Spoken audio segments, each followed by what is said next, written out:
to see competent, virtuous, strong, resourceful men, right? Otherwise, if they didn't 1,000 years ago, it would spell certain death for her and the children because she'd pair bond with the loser and he wouldn't be able to provide and protect and all that good stuff. Today, though, the inherent uh, hardwiring that their DNA tells them to seek for in good men conflicts with the modern narrative. You don't need a man. A woman needs a man like a fish needs a bicycle. Women are oppressed. The patriarchy, 77 cents on the dollar for every dollar a man makes, blah, blah, blah. So they're constantly pushing back on men, I think. And this is one of the reasons why you want to look for a woman that's got a good relationship with her father, that followed the boundaries that he set and enforced and was happy to do so, so that you don't have to endure misery and disparaging conversations with her in your long-term relationship. Again, going back to the original point that I kicked off at the start, these sorts of concepts that I talk about are for guys like me, right? Like guys that are leaders, that aren't plugged in beta males that sort of like go downstream like dead fish, right? So making these choices and having this level of awareness is not just informative, but it's also useful in enjoying your life as a guy. For sure. But by the way, I think most women, if they're honest with themselves, they want this. I think for Yeah. some of them, they're a little afraid of it because to them it sounds controlling, especially if they are not used to being around normal. I think it's just normal traditional men. Yeah. So I think inherently, if they can let go of a little bit of that kind of toxic feminism, It's then they funny. can There was see. a Reddit post that I shared the other day on Twitter, I think. Let me see if I can find it real quick on my phone as we talk here. But she was basically breaking down in a post. I've got this successful guy. He's wealthy. He's athletic. He's got musical talent. Makes lots of money. He gets up at 4 o'clock in the morning. Goes to bed at Mm. 9. He's always working, making loads of money. Blah blah blah. But I feel intimidated by him. I feel like, oh, here it is. Let me read it to you because I think this is the epitome of the typical woman that will fight a successful guy that wants to set the boundaries. So she says, "My boyfriend is intimidating, Ivy League, fitness freak, plays multiple instruments, has a career that's just insane. He's also sweet, funny, and caring. However, living together is tough. It's almost like living with a machine.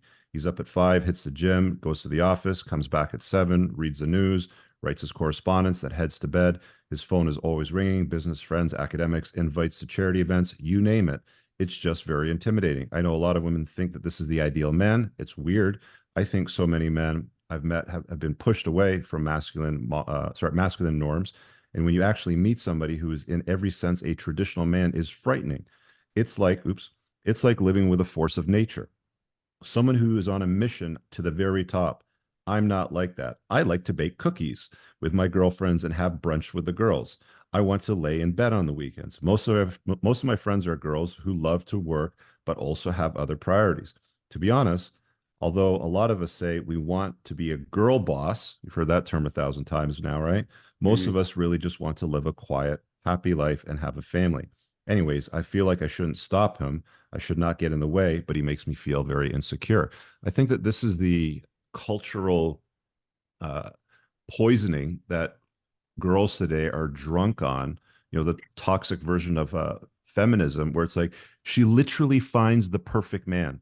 The woman that you see on all these podcasts all the time saying, I want a high value man, she's literally described and she feels uncomfortable and odd being around it. Isn't that interesting? I think Patrice O'Neill, you've heard of Yeah, Patrice of O'Neill. course. I think he kind of just listen. I'm just gonna put it, and I really have a great connection to so many women that I've met over the years. I was raised by one. I was raised by my grandmother, and I'm critical, but I'm also just as critical of myself and men. So I'm not one-sided about it. I just feel that because women have emotional brains, they know how to find the negative in things Mhm. quite quickly, even if there's so many good things. They just know how to do that Yeah, we one were way or saying that another. earlier, right? Like women like to manufacture drama, right? Yeah, they know how to If do there's that. It's no just how it drama, is. if there's no discomfort in the relationship, she literally took the time to sit down or write a post on the internet on Reddit saying, "This is my complaint about my perfect He's too perfect. man. He's too He's too perfect, he's too right? perfect. Something is Why do I feel insecure about it? You're not supposed to feel insecure. You're actually feeling comfort. The insecurity that you think you're feeling is because you're drunk on the Kool-Aid of toxic feminism. Right. that's, you know, told you to compete against men, you know, to never be a complement to a man's life. Like this is literally the perfect man that every woman describes that they want. It's crazy. There was also what was oh my I'm not so into basketball anymore like I used to be. Who I'm sure you remember this. Who in the world? Steph Curry, his wife. You probably remember that, right? I've Familiar? I'm trying to recall the story. I'm not a basketball fan. I don't follow popular culture with stuff like that. So you're gonna have to. Okay, so one of the most She got notable bored of NBA him or players in something the like last. that. I don't know if it was bored, maybe something along those lines, but she was complaining on these talk shows Mm, about how yeah. maybe he works too hard. I don't remember what it was, and everybody was just hammering her. Even a lot of women were like, "Are you out of your mind? Do you know how many women A would world class athlete. Yeah. See, world that's the class?" thing, you know, when they say that you can't make a woman happy, that's exactly what we're talking about. Because even the perfect man will not make a woman happy. She'll find Yeah, something in it to complain about. And let her. It's fine. You know, let her blow off yeah. the steam. Let her make the Reddit post. Let her have brunch with her girlfriends and say, my boyfriend is a machine. You know, he makes me feel insecure. Let her. It's fine. No, but I think also if she does have the right friends and the right friends have guys that don't even come close to that in so many avenues, I think when she sits down by herself, she goes, you know what, I'm kind of Girl, you're complaining about crazy. nothing. Yeah. Yeah. You know, their husband is 50 pounds overweight. Meanwhile, her husband is incredibly in shape. That alone, forget about all the Yeah. other things.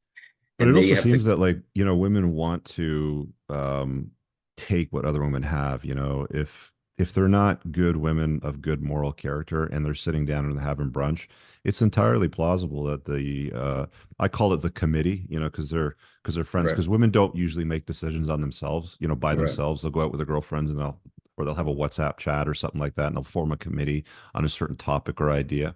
Oh, that's Um, often how relationships are sabotaged yeah, yeah, because their by friends convince them something's wrong exactly. when it, yeah, Yeah, yeah, when there's really nothing wrong there. right. It's wild. Yeah. Okay, no, but what were you saying about the committee? It sounded like you were gonna go Yeah, into it a little bit. well that's what the committee does, you know, to your point exactly, right? That they can discourage her from pursuing a long-term relationship with a guy because the committee doesn't approve of it, or they'll find some flaw in it somewhere, or they'll say that or they'll make her think, you know, something like, oh, he's probably cheating on you if he's coming home at 7 o'clock at night, girl, because you know, guys in that work or line of work don't do that sort of stuff. And it's like they can be problematic too. So I think it's really important as well, you know, when you're vetting a woman to take a look at the people that she spends time with, like her committee, if you will, or the five women that she spends the most time with, because she's going to be the average of them.